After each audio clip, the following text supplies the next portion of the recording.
rent control come to Central Florida. A new bill recently filed this month could let cities and counties see if it's the right option for them. Channel 9's Sierra Putman is live in downtown Orlando. And Sierra, the lawmakers sponsoring this bill and rent control supporters were outside the county building today. And they were, and most of the people who were here are for and are pro rent control. However, the bill sponsor says this bill does not make a city or county have to put in those regulations. Instead, she says it just takes power away from Tallahassee and gives it back to local government and lets them decide whether or not rent regulation is right for their community. Charlotte Chacha Davis says when she first moved to Orlando, rent was affordable. It was a Metro place on Kirkman Road.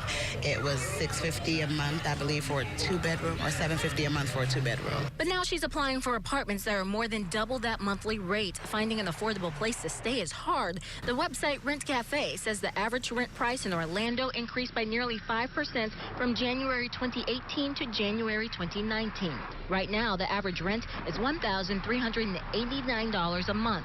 State Representative Anna Escamani filed this bill last week in the House, striking out language that stops cities and counties from putting in place rent regulations for more than a year. We know that rent control is making a comeback, not only because it's scalable, but because it doesn't have the same cost to the public as other means of affordable housing does. State Representative Carlos Guillermo Smith says he's planning to file another bill later this week to help renters that would require deposits to be refunded more quickly and prevent landlords from making a profit off application fees. It's making it harder and harder for those renters to be able to afford the limited affordable housing that is available. Davis says more protection for renters and the option of rent regulation is a step in the right direction.